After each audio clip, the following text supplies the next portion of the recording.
ಕರೆಕ್ಟಾಗಿ ಹೇಳಿದ್ರೆ ಕಾಲೇ ಉತ್ತರ ಕೊಡ್ತಾರೆ ಅಂತ ಮುಗಿತಲ್ಲ. ಟೈಮ್ ಆ ಡಿ ಕೆ ಶಿವಕುಮಾರ್ ಸಾಹೇಬ್ರು ಹೇಳಿರ್ತಕ್ಕಂಥ ನೀವು ಅವ್ರನ್ನ ಕೇಳಿ. ಎಸ್ ಟೋಲ್ಡ್ ಟೈಮಲ್ಲಿ ಟೈಮ್ ಬಂದಾಗ ಆಗುತ್ತೆ ಅಂತ ಹೇಳಿರ್ತಕ್ಕಂಥ ಅರ್ಥ ಇದೆ. ನೀವು ಅವ್ರನ್ನೇ ಕೇಳಬೇಕು.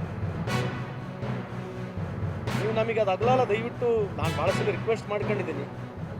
ಭಾಳ ದುರಂತ ಸಮಸ್ಯೆಗಳಿದೆ ದೇಶದಲ್ಲಿ. ಇವತ್ತು 120 ಕಾಲದಲ್ಲಿ ಡ್ರಿಂಕಿಂಗ್ ವಾಟರ್ ಅಂತ ನೂರಾರು ಇದೆ. ಅಂಥವ್ರನ್ನೂ ಕೇಳಿದ್ರೆ ನಾವು ಹೇಳ್ಬೋದು, ಅವ್ರನ್ನೂ ಕೂಡ ನೀವು ಕೇಳಬೇಕು. ಇದನ್ನೇ ಪೊಲಿಟಿಸೈಸ್ ಮಾಡಿಬೇಡಿ ಅಂತ ನಿಮಗೆ ರಿಕ್ವೆಸ್ಟ್ ಮಾಡ್ತಾರೆ.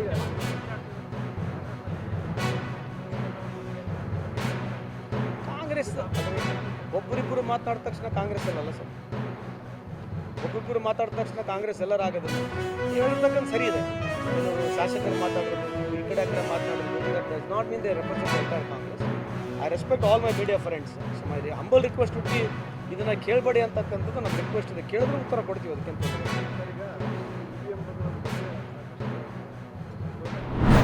ಸುಮಾರು ಹಿಂದೆ ಸಿದ್ದರಾಮಯ್ಯ ಸರ್ಕಾರ 2014, 15, 16ರಂದು ಏನು 1,80,000 ಮನೆಗಳ ಅನೌನ್ಸ್ ಮಾಡಿದರು. ಮುಂದೆ ನಮ್ಮ ಸರ್ಕಾರ ಹೋದ್ಮೇಲೆ ಈ ಮನೆಗಳು ಕಂಪ್ಲೀಟ್ ಆಗಲಿಲ್ಲ, ಅರ್ಧಕ್ಕೆ ನಿಂತ್ಬಿಟ್ಟು.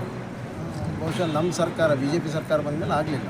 ಮುಂದೆ ನಮ್ಮ ಸರ್ಕಾರ ಬಂದಮೇಲೆ ಈ ಒಂದು ಏನು ನಮ್ಮ ಯೋಜನೆ ಇದೆ ಸಂಪೂರ್ಣ ಮಾಡಬೇಕು ಅಂಥೇಳಿ ಅದೇ ಸಂದರ್ಭದಲ್ಲಿ ನಮ್ಮ ಮಂತ್ರಿಗಳಾದಂಥ ವಸತಿ ಸಚಿವರಾದಂಥ ಜಮೀರ್ ಅಹ್ಮದ್ ಖಾನ್ ಅವರು ಒಂದು ದೂರದೃಷ್ಟಿ ಇಟ್ಕೊಂಡು ಬಡವರಿಗೆ ಏನಾದರೂ ಸಹಾಯ ಮಾಡಬೇಕು, ಸರ್ಕಾರದಿಂದ ಈ ಒಂದು ಕಾರ್ಯಕ್ರಮ ಅರ್ಧಕ್ಕೆ ನಿಂತಿದ್ದು ಅದನ್ನು ಮುಗಿಸ್ಬೇಕಂತೇಳಿ ಆ ಬೆನಿಫಿಷರಿ ಕಾಂಟ್ರಿಬ್ಯೂಷನ್ ಏನು 4.5 ಲಕ್ಷ ಕೊಡಬೇಕಾಗಿತ್ತು.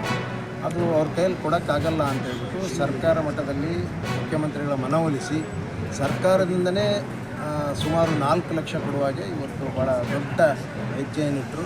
ಆ ನಿಟ್ಟಿನಲ್ಲಿ ಇವತ್ತು ಫಸ್ಟ್ ಫೇಸ್ನಲ್ಲಿ ನಾವು ಸುಮಾರು 36,000 ಮನೆಗಳನ್ನು ಕಂಪ್ಲೀಟ್ ಮಾಡಿದ್ವಿ.